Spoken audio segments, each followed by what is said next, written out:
every issue is an opportunity for process improvement. Every time we hear about something or we run into a COVID situation or somebody that left, okay, well, what does that inform our go forward decisions about? And what did we learn about ourselves, or what maybe we could do different or leverage that opportunity? Technology is transforming how we think, how we lead, and how we win. From Intervision, this is Status Go, the show helping IT leaders move beyond the status quo, master their craft, and propel their IT vision. Welcome to Status Go. This is your host, Jeff Tunn. Over a year ago, we started a series of interviews focused on the CIO's first 30 days. We thought it would be interesting and beneficial to revisit our conversations with those CIOs to see where are they now. When we first met Gary Kern, he was just wrapping up his first 30 days at Middlefield Bank in Middlefield, Ohio. After spending 15 years in his previous CIO role, this was a step into the unknown for him. So welcome back to the show, Gary. Glad to be here, Jeff. Now, Gary, the last time we talked, you were leaving our recording to go have pizza in your new house, sitting on the floor with your wife. I imagine things have changed a little bit since the last time we talked. At least you have furniture. The more things change, the more they stay the same. Actually, this week, my wife has somebody in redoing our kitchen cabinets. So we're going to have to get pizza tonight and eat it in the living room somewhere because we don't really have a kitchen right now. Now that is funny. That is very funny. Yes. But irony, yes. But yeah, no. But I mean, the last year has been very comfortable, and we've been doing great. But there's always things you want to change and modify, and when funds become available, my wife wants to take advantage of that. So. Well, enjoy your pizza tonight again. So let's dive in. As I said in the intro, when we did the Status Go episode, you were in your first 30 days. In fact, I don't even think you'd really met your team yet face to face. So let's start there and let's talk about, as you sit here today, what things did you foresee and what things have surprised you in the last year plus? I mean, I certainly think that the learning curve and trying to figure out who knows where the bodies are buried and who to go to, that was kind of the foreseen hurdles. I was still going to have to, those mountains I was still going to have to climb. How do I integrate myself now into the processes in a way that I think would be most beneficial to the bank? We've been able to get through a lot of those. Some of the unexpected things were, I guess, I had become familiar with having already worked through some process improvements or tightening down controls. And this bank was not in a bad way, but probably about 10 years behind where my last bank was. And that's certainly based on size. My previous bank had been this size, 10 or 12 years ago, and went through all of this stuff, but I had become comfortable with having real formal budget processes, more formal projects and controls and management. And here I've actually spent some time over the last year helping to refine those things rather than trying to learn what processes they used. I hadn't really anticipated rewriting the entire IT policy packet or the information security program or formalizing a project management process to some degree, but I have spent a lot of time over the last year doing those things. Certainly in the meantime, I'm trying to figure out, well, who are my experts? Who are the go-to people? Who are the key partners for IT? I've spent a lot of time after I'd been at the bank for about 90 days. I visited all the locations, the branches, and took some notes.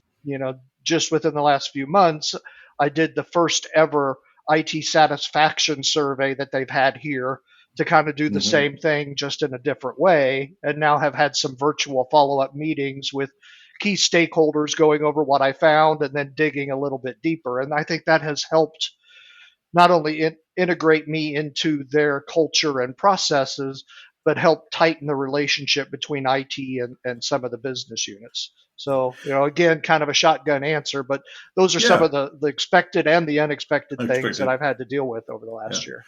Now, one of the things that you shared with us when we first talked was you were a little vulnerable with us, and you shared about this feeling of the loss of your reputation in that you had been with your previous bank for 15 years.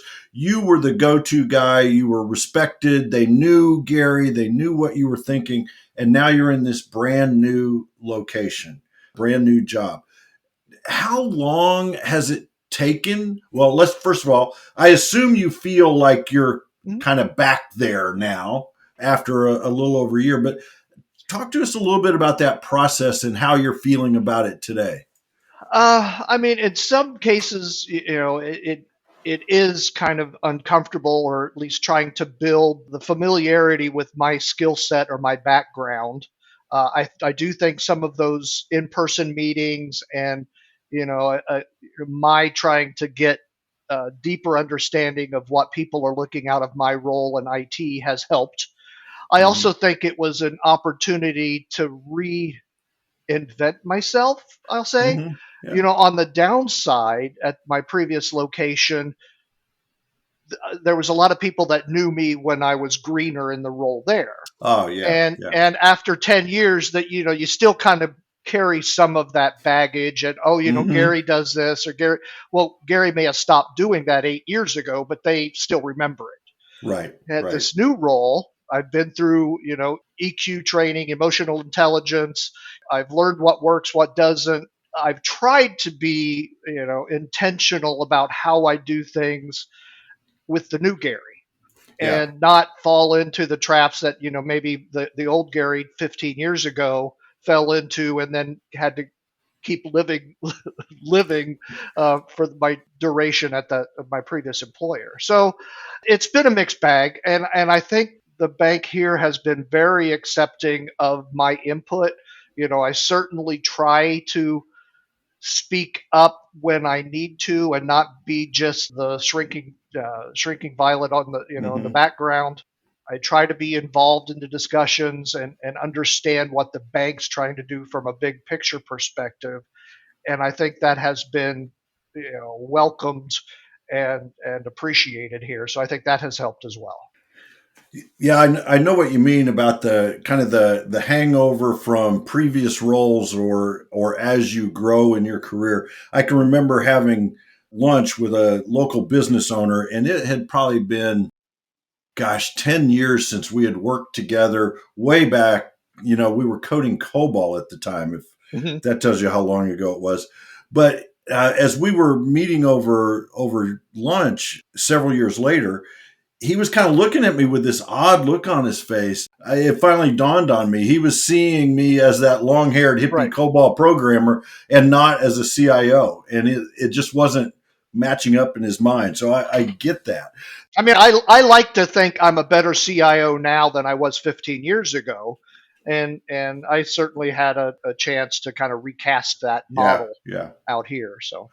I think that's a great way to look at it. The other thing that you talked about at last time, Gary, was your notebook. And what you were doing at the time, just to refresh your memories, you were just taking notes of things that you might want to address, Mhm. but you were waiting to validate some of the assumptions. And I just thought that was, first of all, a fantastic approach to take notes so that you can later revisit them. Anything from that notebook jump out at you as, wow, this was spot on, and we had to go in and attack that right away?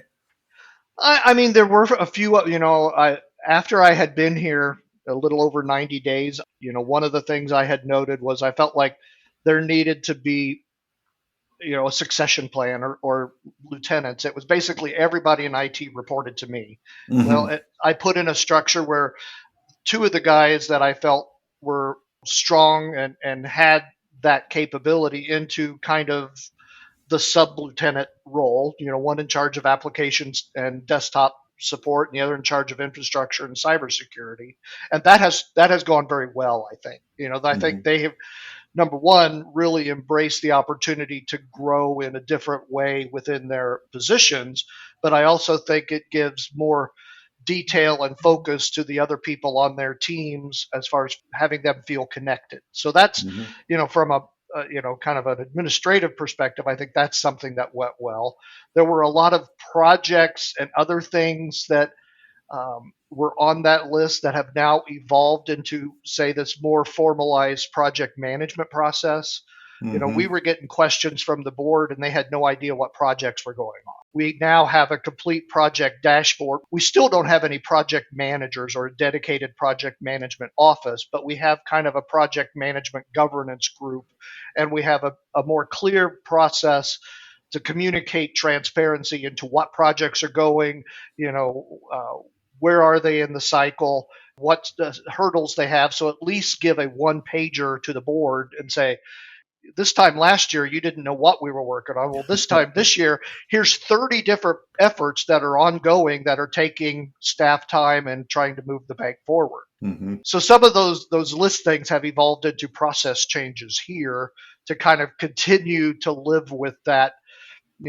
Okay, well, a lot of the efforts I was just kind of keeping on my own are now in a pipeline project Yeah. listing or an active project listing, or we have a governance council now around things like electronic document retention or data governance or our SharePoint or project processes that now have more people than just me making notes on it. Yeah. So Yeah. I've tried to, I guess, proceduralize some of my Mhm. my notes so that I don't have to just say, "Hey, these are Gary's notes, and I'm going to work it." I'm trying to work out ways to embed them so that if I leave, somebody else doesn't have to do all the same same stuff Yeah, I yeah, do. yeah.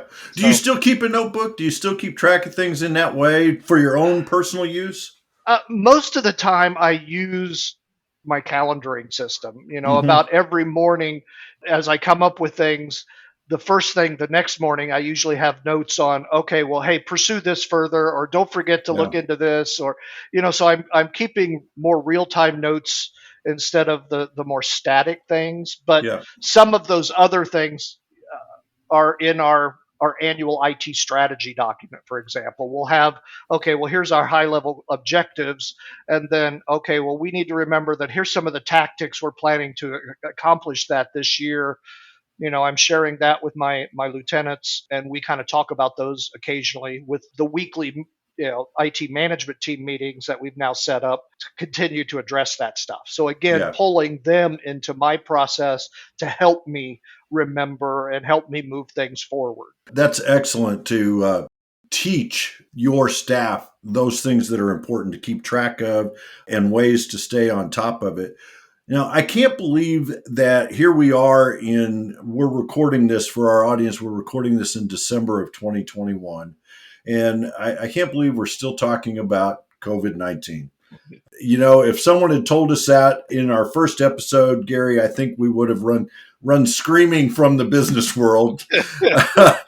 So, talk to me a little bit about the impact that this has had on your team. When we first talked, you hadn't even really met your team, but talk about that process and where you are today with your team. Okay, well, I mean, certainly the first few months in mid 2020, I think I mentioned in our previous conversation, I was coming into the office and I was the only one here. Yeah. Everybody had the ability to work from home, and actually most were asked to work from home, including the IT staff. So eventually, I asked, some of the the IT team to come in at least one day a week, kind of rotate that, make sure that there was somebody else here every day of the week. So, number one, because there's always something you can do to manage the blinky lights, whether it's Hmm. powering on and off something that you can't do from home, or just, better assessing what a problem is. And two, it helped me learn who they were and what they were interested in. So I had some one-on-one meetings with these people when they came into the office. Um, on the other hand, I got more comfortable with working from home too. So after Hmm. about 3 months, it's like, well, why am I coming into the office every day? Yeah, you're So by yourself. Yeah. exactly right. So it's like, well, I guess I can work from home too. So, I kind of yin and yanged on that. I asked them to come in the office more, and then I stayed at home more. Yeah. Um, Yeah. Early in the year, as the initial wave of COVID kind of waned, the back office people at the bank were told that they could come back in the office, and we started out with, well, we're not going to be back in the office every day. So I asked to ramp up the 1 day a week to 3 days, which has now kind of fallen back to 2 days, a kind of a, Hmm. a hybrid environment. I want to make sure that there's somebody from the key support areas here in the office every day, and I want to make sure that they're rotating it, and they're comfortable with their schedule. And if they have to go to a doctor's appointment that's close to home, we'll use that as your work from home day. Let's be flexible with it, but let's make sure that we're covering what the bank needs, and that Hmm. you and your counterparts know who's covering what where. Yeah. And so that has worked out pretty well.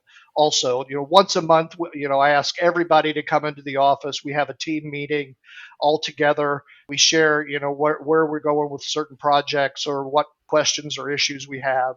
This month, we're going to have a carry in, of course, Hmm. because that's the only time everybody's going to be together for the month.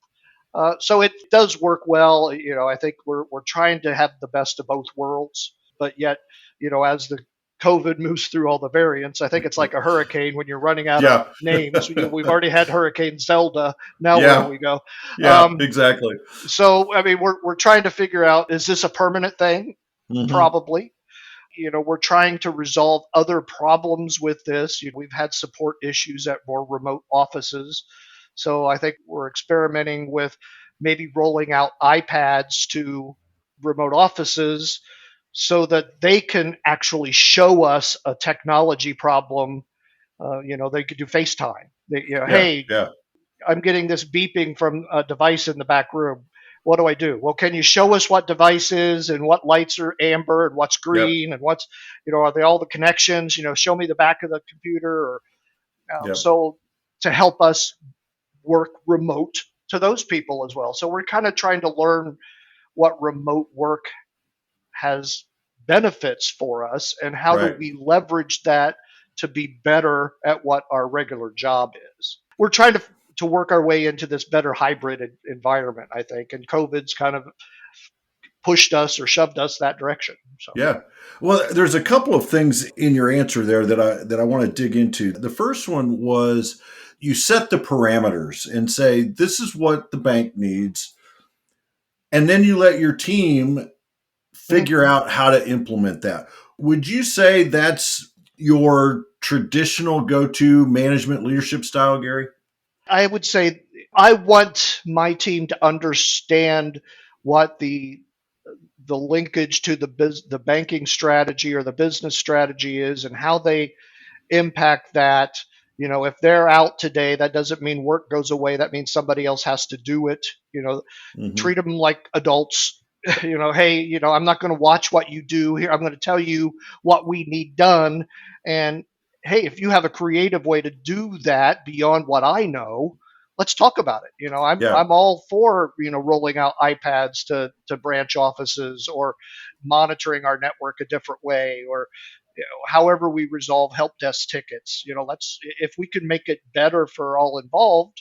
But here's what we're trying to do. Here's what our customers expect, and knowing that we're IT people and probably not the best customer service people, we need to keep that up front. People don't call us when they're having a good day. We need to know that they're trying to solve a business problem and they may be giving us an answer that's probably not the right answer, but how do we help them understand there's Yep. a different way to solve that problem than maybe what they're suggesting to us without being offensive?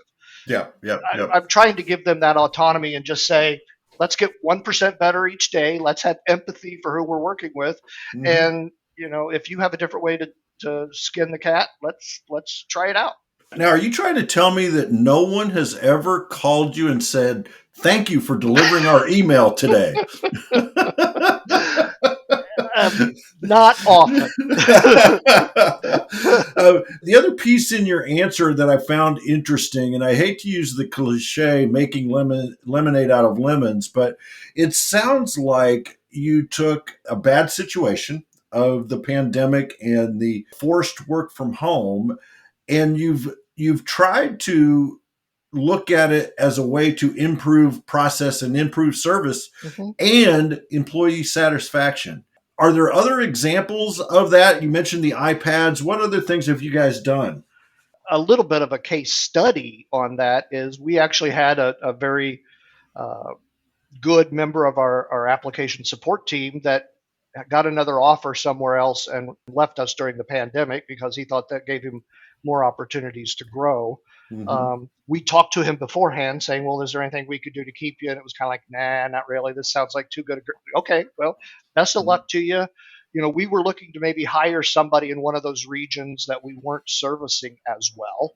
Maybe again try to make lemonade out of lemons. It's like, well, we Mm-hmm. lost somebody at the home office area. Maybe if we replace them down in the Columbus region, Mm-hmm. we could make that work as long as they're the right skill sets, etc. However, in the meantime, after this gentleman worked a couple weeks at his new employer, he said, I really like the flexibility and the teamwork and the culture where we were. I know I told you I wasn't interested in staying, but would you take me back? and, and that was nice to hear. I mean, that Yeah, certainly yeah. was an ego stroke as far as for myself and some of my other folks. But we have taken him back with open Yeah, arms and said, yeah. and let's talk more about how we can enhance your role or at least be more proactive in trying to get you introduced to things you want to work on. Mm-hmm. We're a small team, but that also means we can be flexible, and we need backups for everybody. So what are you interested in being backup for that maybe you weren't already? Yeah, We're using these opportunities to say, well, how can we yeah, cross train between those two IT divisions? If somebody on the help desk app support side wants to know more about networking, we could do that. We just need to figure out how. yeah, yeah, And so yeah. let's start talking about it. One of my mantras for my team is every issue is an opportunity for process improvement. Mm-hmm. Every time we hear about something or we run into a COVID situation or somebody that left or okay, well, what does that inform our go forward decisions about? And Yeah. what did we learn about ourselves or what maybe we could do different or leverage that opportunity for going forward? Now, when we were prepping for our conversation today, Gary, we talked about your specific bank, Middlefield Bank, and some of the niche areas that you're involved in and considering getting involved in. So, could you talk us through some of those? Because I think it will change the perspective that some people have of banking. Yeah. Well, our home office location, and we may have talked about this in the first discussion, is located in the center of one of the largest Amish settlements in the Mm-hmm. country. Mm-hmm. That's kind of where the banking in Middlefield, Ohio, grew up from, is banking with the Amish. And they're still probably 20% of our account holder base. And if you know anything about the Amish, it's that they really don't own technology or aren't interested in moving things into the digital native arena. Mm-hmm. So we have always put a premium on in-person interactions, at least in our branches up here. Another area within mergers and acquisitions over the last decade, we've been expanding to the more urban Columbus, Ohio market. We've been trying to Mm-hmm. get more activity in the Cleveland and Akron area, and that's very different. In order to introduce ourselves, we have to be very digital first and Yeah. be kind of that, competitor to Chase or KeyBank or Fifth Third or whoever you think of. So those are very different constituencies that we're trying to balance. We were one of Yeah. the few banks in the state that really never closed one of our branch office lobbies. And a lot of that was because our Amish clientele were expecting us to be open. And if we weren't, they couldn't bank. And so Right. we dealt with the masks and the plexiglass and all of that. And a side note to that is in many cases, we were the first avenue for the Amish community to learn about mask mandates and 6 foot separations. And, so we had to kind of tiptoe through that minefield and say, well, we're not making you wear a mask. The state is recommending this, and we're trying to implement what the state is telling us we need to do. And, there were Yeah. some emotional things that, we certainly had to work through, but I think our Amish community was very appreciative that we were there helping them work through it rather than Yeah. just being a blind enforcer. Well, you went well beyond banking, right? Oh, You were yeah. helping them. Yeah. Yes. So, Yeah. I mean, we were helping them with just daily life. Yeah. And Yeah. they were experiencing the same thing when they were walking into Walmart, or only they maybe were getting less interaction Right. regarding Right. that. Less explanation. Yeah. Yeah. Other niches that we are looking at that are completely different from Amish, we have been very successful in the cannabis based business banking. Very few banks are Hmm. jumping into that because it's a very complicated regulatory environment. It's not really approved federally, but statewide it is. And are you enabling, somebody to do something that you should? So we have pre my arrival here, Middlefield had looked into that and felt we had discovered a way to at least offer deposit services and some basic banking. I don't know that we're even in the lending yet, but that's always under discussion. But Hmm. money handling services for those businesses. And it has proven to be a very lucrative market for us. Yeah. So, Yeah. if you balance that with us also dealing with the Amish, it seems like they're very different areas. Part of that has also evolved. One of the things that I tried to bring up in some of our strategic planning is, well, maybe we could leverage the fact that we're good at a niche on a specialty kind of weirdly regulated industry like cannabis and extend it to cryptocurrency. We have a Yeah. lot of Yeah. customers that are asking us about it, and we don't today have good answers other than, and we don't really deal in that. But there are ways that community banks are figuring out how to deal with it, or how to advise people, or how to maybe help them with their crypto assets without really buying and selling the crypto assets. So Right. we continue to look into possibilities there to maybe leverage yet another niche for Middlefield to provide a service that's more personal focused. The big banks, they don't need these specialty, highly regulated, maybe more expensive to handle businesses. But we feel like, well, we can create new relationships and we can Hmm. hold hands and help people as a community bank maybe better than some of the bigger banks. So we are always looking for those type of opportunities. And it's one of those things that I appreciate. The strategic team has even listened to me when Hmm. I don't know the banking as well as they do, but I certainly see more information on crypto than some of them have because they're seeing Right. the basic American Banker Association stuff. And so I Yeah. have thrown that idea in the ring, and it's actually being bandied about, and we're still kind of considering that may be something we may dabble in this year.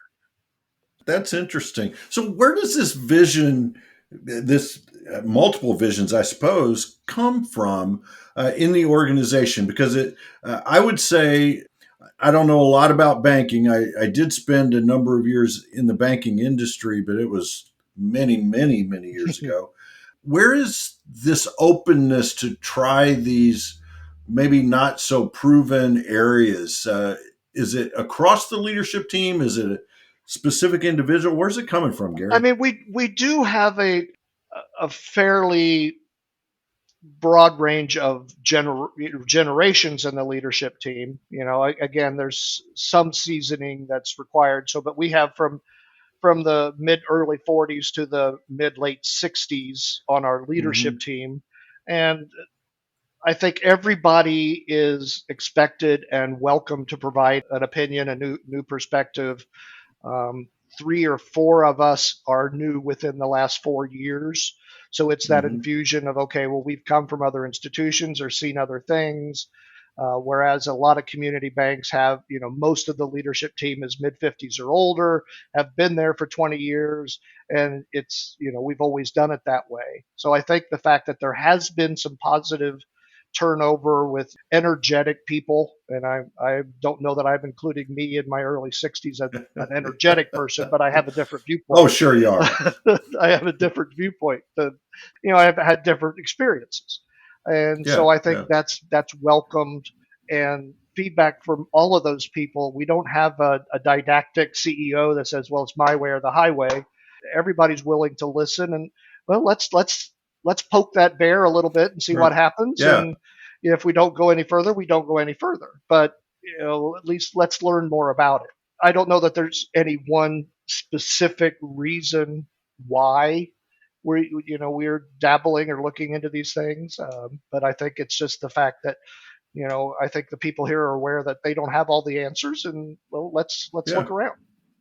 Well, and it sounds like you have a very supportive board as Hmm. well, right? That they're open to hearing these ideas. I assume you have to bring them a lot of data Yeah. to get the decision, but I think that's a Hmm. great testament to your board. Well, and I guess one positive to me here that I didn't have at my bigger Indiana bank, I'm at all the board meetings, or at least the once a month Mhm. meetings. I think there may have been one board meeting I can think of I went to in the last 5 years I was at my last bank, and that was to present a special, cybersecurity report or something. Mhm. But while I'm not a member of the board, I participate in the board meetings, and I have the ability to present. I have I'm usually item number 4 on the agenda is the cybersecurity IT update, and Yep. I get a Yep. chance to talk directly to them rather than filtering my report through a COO or a CEO or whoever to get Yeah. to the board. And so I think that helps. I feel like I know our board members here better in a year than I knew some of them at my last bank in the last 5. Yeah. So Yeah. so I think that is helpful, and it's a positive aspect of where I've landed here. Yeah. Well, Gary, we are out of time, and every time I talk to you, our conversation just flies, and the time just seems to evaporate. I appreciate you so much taking the time to update our audiences where you are, where you've been in the last year and a half. So thank you very much, Gary. I really appreciate it. No problem. It's always a pleasure. Now, before I let you go, I can't let you off the hook. We got to do our call to action. So I'm going to remind you of the call to action that you gave everybody the last time. You said basically take the time to understand the meta environment that you are entering into. Look for where you can add value in that situation and in the new norm. So, paraphrasing just a little bit because I can't write as fast as you were talking. That's But what is your call to action for our listeners now? What should they do differently tomorrow because they listened to you and I today? I mean, a couple of the sayings that I have for my team is try to get 1% better every day. You know, Mm-hmm. what did I learn today that I can leverage to be, I don't have to be a sea change different tomorrow, Mm-hmm. but let me listen and try to comprehend the messages I was given today to make an adjustment for tomorrow so that I get better. And Mm-hmm. certainly in IT, a lot of times the messages we get, we don't like the messenger or how it was delivered or what that is, and that sometimes obfuscates what they're actually saying. It's Yeah. usually there's something in there, and had they said it differently or somebody else said it, we may have taken it differently. But there's usually something in a message we received today that we can take and make just a little tweak tomorrow and maybe get just that little bit better. And if we do that 1% every day, eventually I think we're going to be somewhere where we're really proud of. That's excellent. I love that because that's really what we're here for on Status Go is helping our listeners get better each and every day. So to our listeners, that's fantastic advice to try to get 1% better every day. Gary, once again, thank you so much for taking the time. I really appreciate it. No problem. To our listeners, if you want to learn more or if you have any questions, visit intervision.com. The show notes will provide links and contact information. For Gary Kern, this is Jeff Tunn. Thank you so very much for listening. You've been listening to the Status Go podcast. You can subscribe on iTunes or get more information at intervision.com. If you'd like to contribute to the conversation, find Intervision on Facebook, LinkedIn, or Twitter. Thank you for listening. Until next time.